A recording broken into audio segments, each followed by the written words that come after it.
Hey, thank you all so much for coming to my webinar, How to Write the Secrets to Writing the Best Sales Pages. For those of you who are watching the recording, thank you so much for watching the recording. Please reach out to me afterwards. Let me know what you thought, if you found it helpful, which parts you found particularly helpful, and if you have any other questions. And without any further ado, I'm going to go ahead and share my screen and get this presentation started.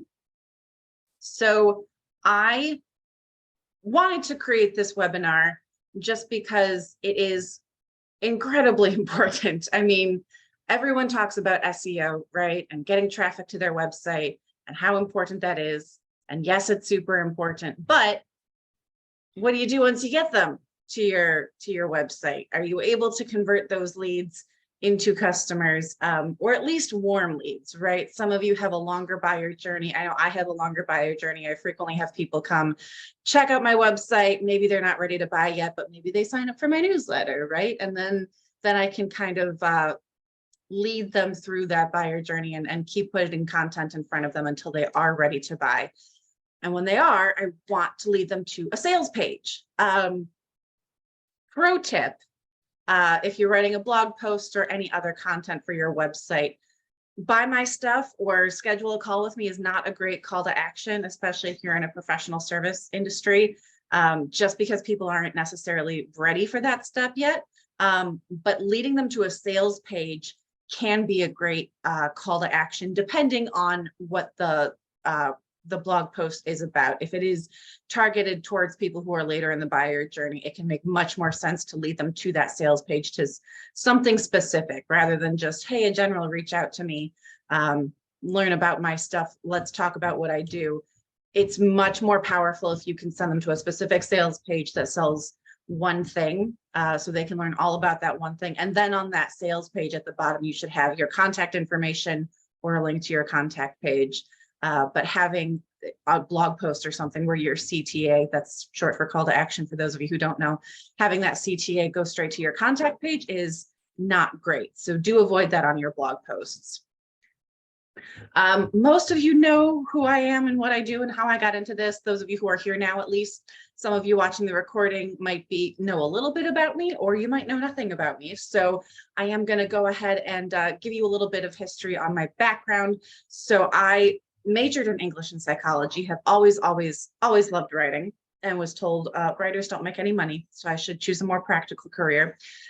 Thought I wanted to work in publishing by the time I graduated, but I graduated in 2009, right after the job market crashed, so that wasn't going to happen. So I answered phones for a few years. That was really the only thing I could do. Ended up between jobs at one point, and my roommate at the time, her dad, who was an attorney, was awesome and offered to give me stuff to do around his office until I got back on my feet. And one of the things he needed was someone to write blog posts for his law firm. And he knew I had a strong writing background, so he offered me the gig, and I was more than happy to get paid to write. So I jumped at that chance. I was like, really? I can get paid for this? Heck yes, sign me up. So I jumped at that chance and started writing blog posts for him. Was very successful for doing that for him, as well as for some, then I started writing for an associate of his and for some friends of mine, and it just kept growing from there. And I learned more about, I have strong writing skills and marketing skills, as it turned out. So I started doing more writing aside from just blog posts. I started also writing sales content, and I've done press releases. I've even done ebooks. I've done the occasional chapter of an ebook.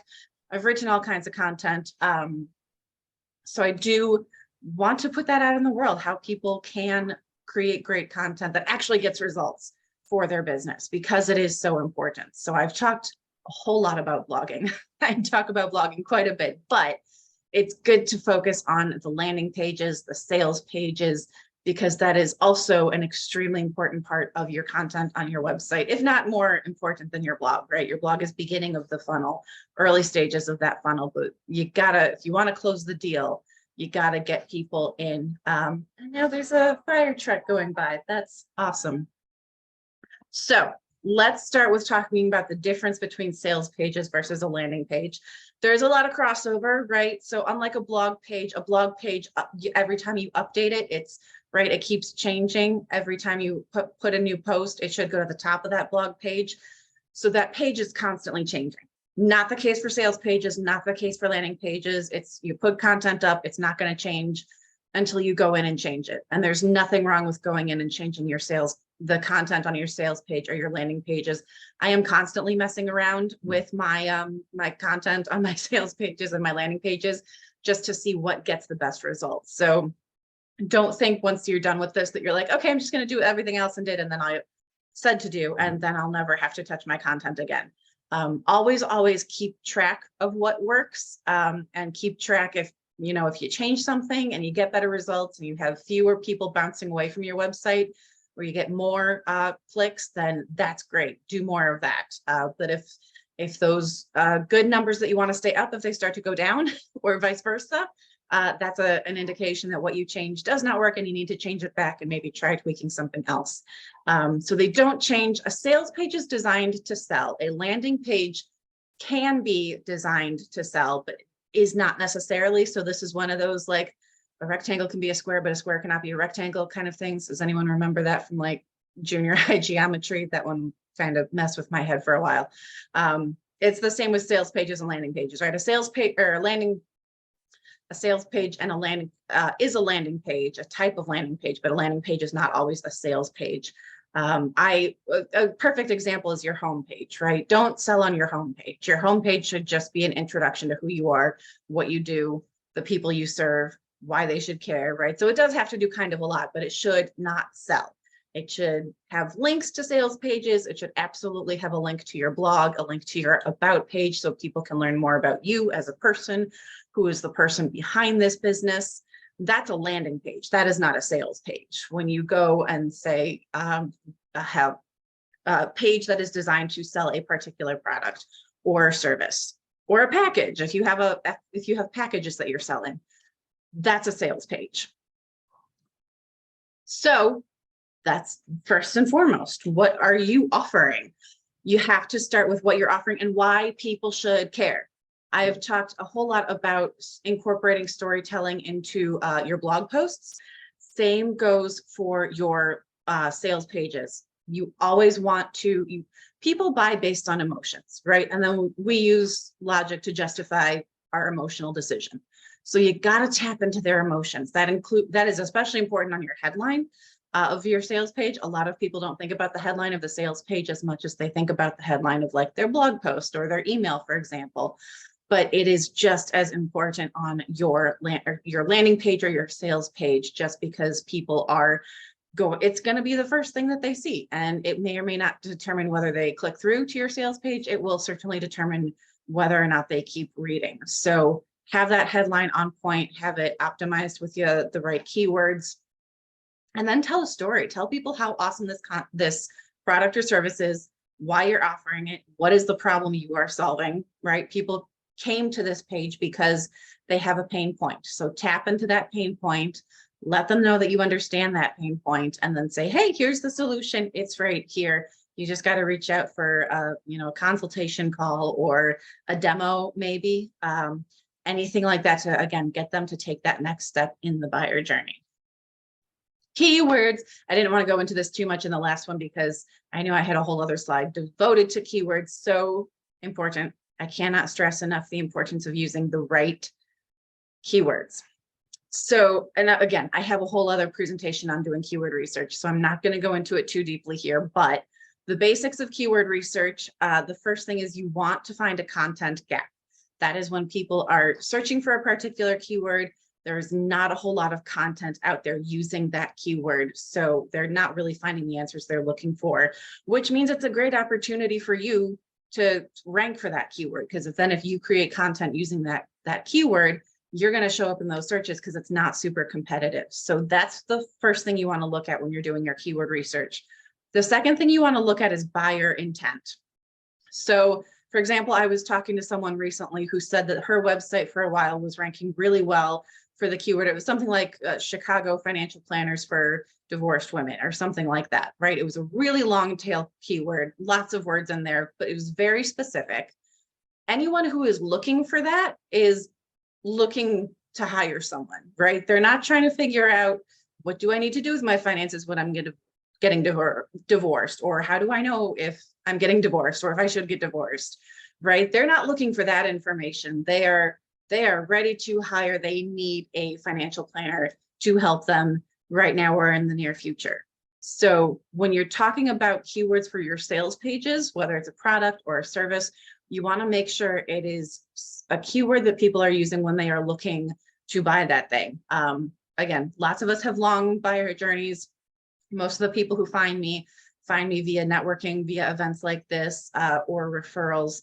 But I have had people look up writing services, and there's a reason I named my business AV Writing Services, right? Because it's a great keyword. So if people are looking for that product or service, make it easy for them to find when they're searching it. Use the right keywords. Content. Okay, so the length of the content. I am never a big proponent of like, you really have to have super long content, like a blog post, right? I've talked a lot about the fact that the ideal length for a blog post these days is around 1,500 to 2,000 words, somewhere in there. Really long content. Don't worry about that with your sales page. Your sales page does not need to be that long, right? Those long blog posts are for when you're really getting in depth on a particular topic. You do need fairly long content for your sales page. Just because in order to get Google's attention, it needs to be at least 500 words. So I tend to aim for ideally longer. Actually, I've done a lot of sales pages that are closer to like 800 to 1,000 words. I don't think it needs to be longer than 1,000 words. Again, depending on what you're selling, it doesn't necessarily need to be longer than 800, but at least make sure that it's 500 words long, just because that's the minimum of what it takes to get Google's attention. So the length plus the keywords are really going to help you get Google's attention and help that sales page to rank for those relevant keywords. Use the right call to action. This is so important. So again, emotions. You want to tap into people's emotions, and this is it. This is the big the big chance to make or break this sale is using that right call to action. So the image I chose for this is now or never, right? You don't have to create a sense of urgency. I don't create a sense of urgency in my calls to action just because there is no such thing as a content marketing emergency, right? Maybe that's not the case for you. Maybe you're selling something where someone was like, no, I really do need this now. You can always manufacture that sense of urgency. I was just talking to someone, I think a couple weeks ago, where he was like, if you buy my program in the next day or two, I'll throw in a couple of free strategy sessions, right? So of course I bought in the next 24 hours because I want those free strategy sessions. And he gave me a time limit. So you can create that, whether it's, a limited time offer. Just make sure that if you do that, it's actually a limited time offer. I have seen this so many times online where people are like, this is on sale for this price until the end of the week. And then the next week or the week after, you see this is on sale for that same price until the end of the week or the month or whatever. And it's never, that price never changes, but they keep saying that it's on sale. Don't do that to people. Don't tell them that something is on sale or that the price is going to change if it's not going to change. Make sure that if you are kind of manufacturing that or sense of urgency, that it's genuine and the price really will change. So have that great call to action. And something a lot of people don't think about is those buttons. So if you've got like most of you, I think all of you, right, would have clicked that button, right, where I said save your spot now, right? I didn't say click here. I didn't say register. It was very intentional about what it is exactly you're doing when you click this button and what you're going to get from it as a result. Thinking about that content on the button is super important. Make sure it's more than just learn more, because learning takes work and people don't necessarily want to put in the work, right? Again, it's little things like that can have a big impact. Even things like find out more, or again, save your spot, save your whatever it is that you're selling, have it be really clear and really intentional on that button, because that's the thing that people are that's what they're doing. That's the action that they're taking. So that is the most important piece of copy, is on that little button, which is not even fair that it's, everything that you've done to get that sale comes down to what, 3 words max. But it's important. It's super important. Test your design. So this is one example. You can test the content. You can test, you can have a couple different versions of your page up at once where you have one, let's say like this, you can change the color, right? Maybe the button says the same thing, but the color is a little bit different. Colors are huge, font is huge. Again, it's those little things that a lot of us may not even think about, but they do have an impact. Or you can change the content. Maybe one says, you know, save your spot now. Maybe another says, sign up instead of save your spot, or register, or whatever other good calls to action you think might influence people, motivate people to take that next step.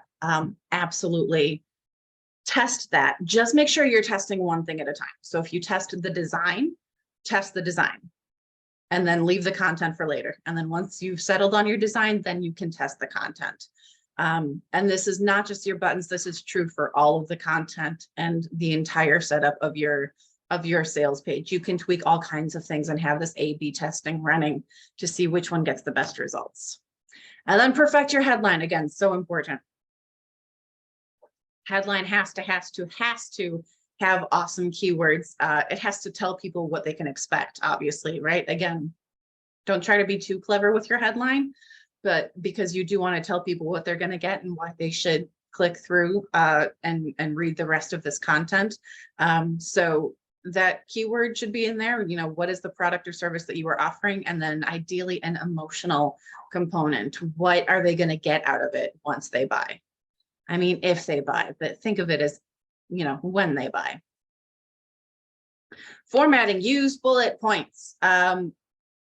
Bullet points are super easy for people to read. Also super easy for Google to read, right? So if you've got a list of things, like let's say you're selling a package and you've got a list of things that are included in that package, having them listed out in bullet point form makes it really easy for people to scan and look at it real quick and go, okay, I'm going to get these things. Again, you would have seen this in the page that I created for this webinar, right? I created a bullet point list of everything I'm going to go over, everything, all of the results that you're going to get, which is another important thing to think about when you're thinking about bullet points. You can absolutely have the list of the actual thing that you're providing, again, whether it's product or service.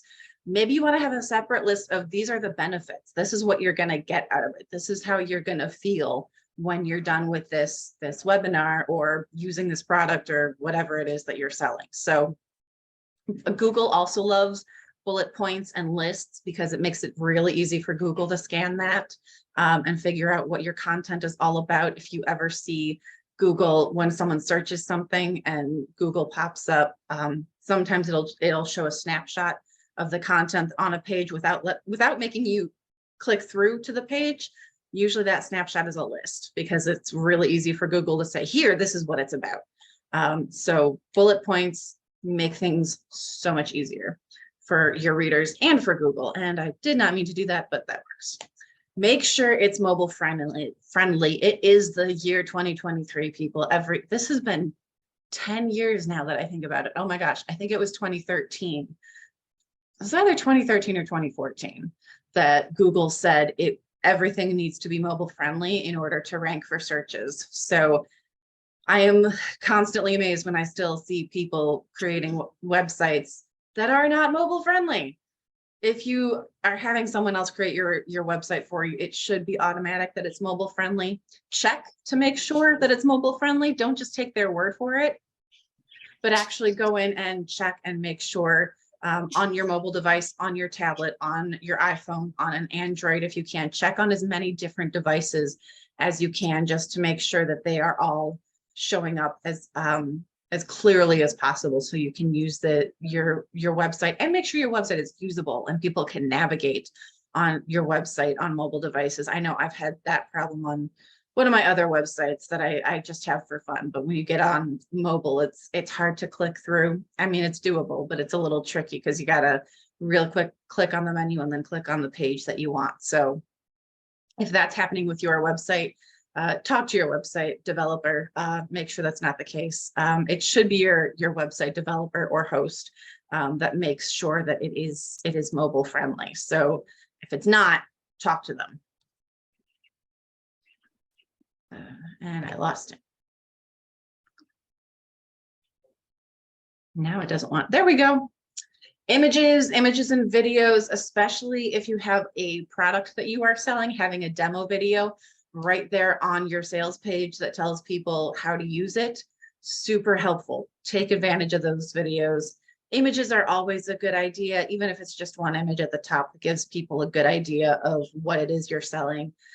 Even if it's a service, I know, trust me, I know as a service provider, it is hard to find images that capture the service that I do, because you can only have so many pictures of me sitting at a computer typing, right? But that's essentially what I do all day. So you got to find other ways to make it interesting. We are visual creatures. We are drawn to those visual images, and they can really help us understand why something is so, they can help us understand the data that you're providing. So for example, if you're providing statistics or, numbers that that go along with what it is you're providing and why people should care about this product or service that you're providing, absolutely put that into a chart or a graph so people can visually understand that information. It makes it so much easier for us to understand. So you don't have to use a ton of images, but you should at least have, again, it depends on how long your content is. If you're going to make it like 1,000 words long, you're going to want more images in there, even if it's just to break up the content so that people aren't looking at a giant block of text. I mean, I love reading. Obviously, I'm a reader. And even when I see a giant block of text, I tend to be a little intimidated and go, oh, do I really have time to read all of this? But if there's a bunch of images in there breaking it up, it makes it so much easier to scan and to consume that content. It makes it much less intimidating. So use images strategically. Don't just put them in there just because. They should actually help convey whatever it is, the information you're trying to convey. So use images, and again, videos are super important. Take advantage of them, especially if you're selling a product. Client testimonials, this is your social proof, right? You can talk about what you do all day long. No one cares. They care what you do for them. And if they can see that someone else in their position worked with you and got a great result, that's going to do so much more to seal the deal for them, right? They can read all of the content that you created, but they know that at the end of the day, you're trying to sell them something, right? That there's nothing wrong with that, but they know that it just doesn't have the same weight as a testimonial that comes from anyone else. This is why Google, if you have a Google My Business profile, we can have a whole other presentation on that. But there's a reason that Google always shows the number of reviews, the average rating from reviews. So ask for testimonials and put them on your website. Anytime you work with someone and you get a great result and they're super happy with whatever you gave them, ask for that testimonial right away and put it up on your website. Test your results with and without links. So there are benefits to having links and benefits to not having links. Links can be good for, again, if you're providing information, telling people, especially towards the beginning of the page, like why this is so important. Maybe you have some data to back that up. Maybe that data came from another website and you have a link to that website, or from a book and you have a link for them to go buy that book. That's awesome for the reader. It's all because, again, it provides that proof that you actually know what you're talking about. You're not just pulling these numbers out of thin air, right? And for SEO purposes, it's not as good as getting someone else to link back to your website, but it still shows that you're playing well with others. So it's got some SEO juice there. The danger that you run into with this is that if people click that link, even if it's in another tab, right? Even if you still have that sales page open in that tab, and they're reading this content on another tab, it still runs the risk that they get distracted, right? Because I know I have monkey mind and I'll go to do something and I'll get distracted and do something else and be like, wait, why did I open my computer? Or why did I turn on my phone? So keep in mind that you do run that risk. So again, you can test with and without links. You can have the same content. You can even cite where you got the information from just without the link. And then you can test it with the link. And if you get more traffic and better search ranking with the link, then leave it in there. But if people are leaving your site and not coming back when you include the link, then you might want to consider leaving it out. Live chat, I'm not even talking about Chat GPT. That's a whole other thing.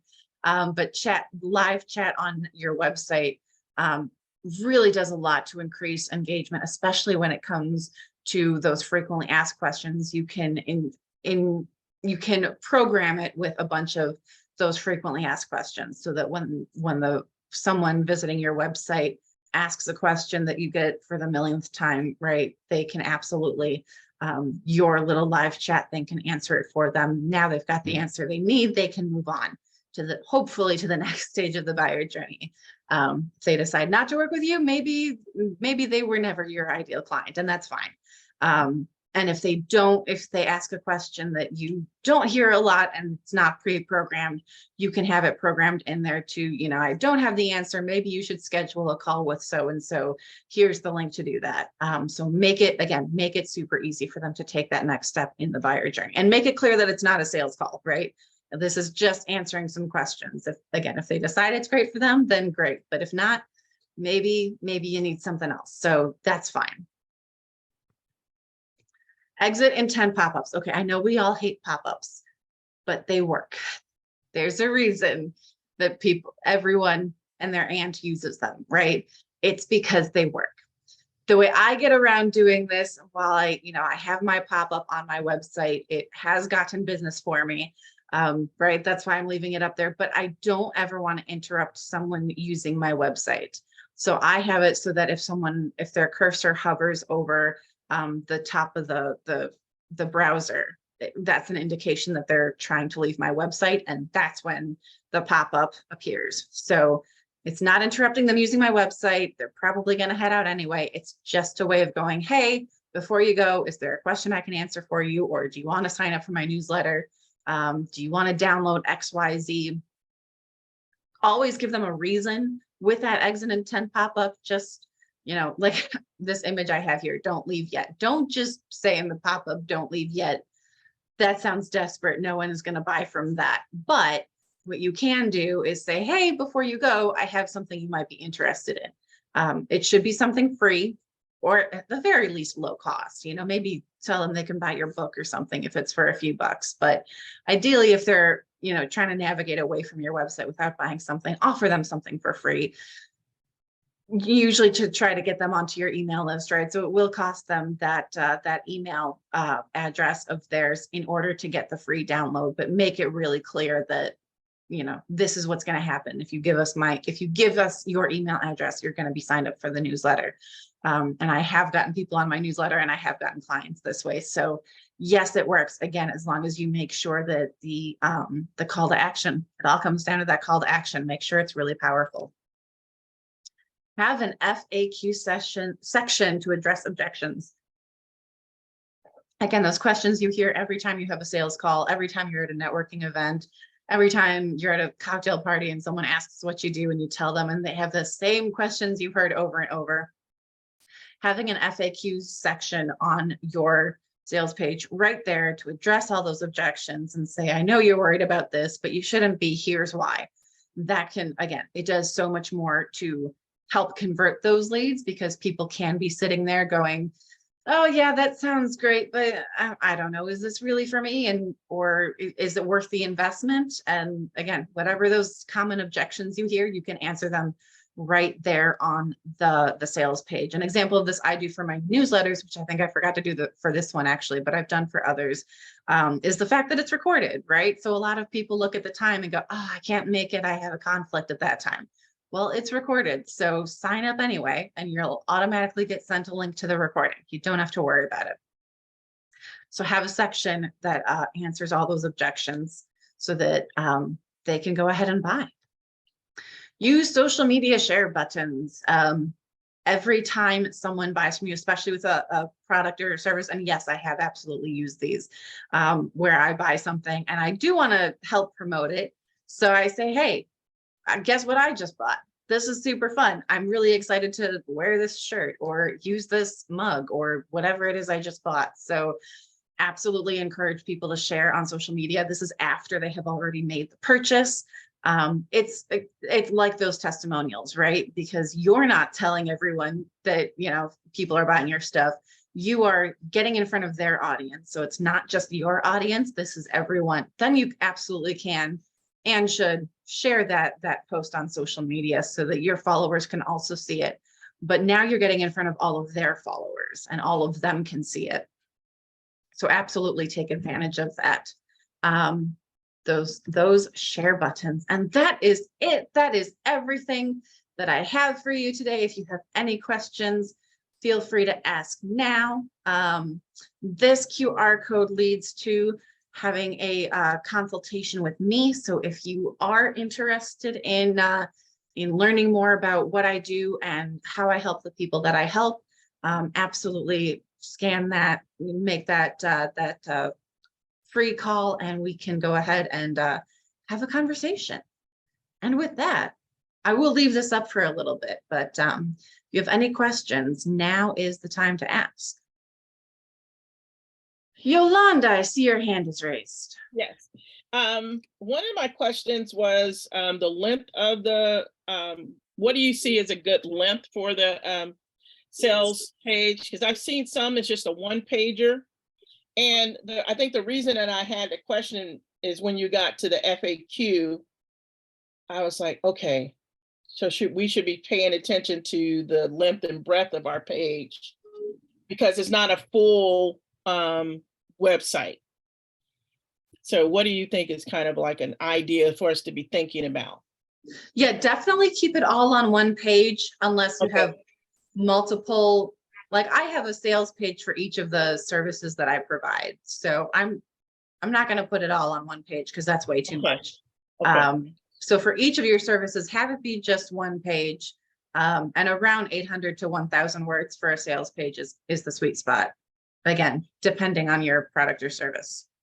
Well, that's great that you even said that you have it broken out because I've been thinking about there's a couple things I know I want to do, and I thought the sales page would be an optimum way of doing it. Like I want to really double down into offering the bios and the artist statements. So I said I should probably do a page just for those. Mm-hmm. And then dating profiles, like helping people sketch out that. And that should be something completely different because people don't even know I do that. Yeah, I didn't know you do that. Yeah, I do it. So this is beautiful, Allison. Oh my gosh. Awesome. Thank you so much. You are very welcome. Yeah.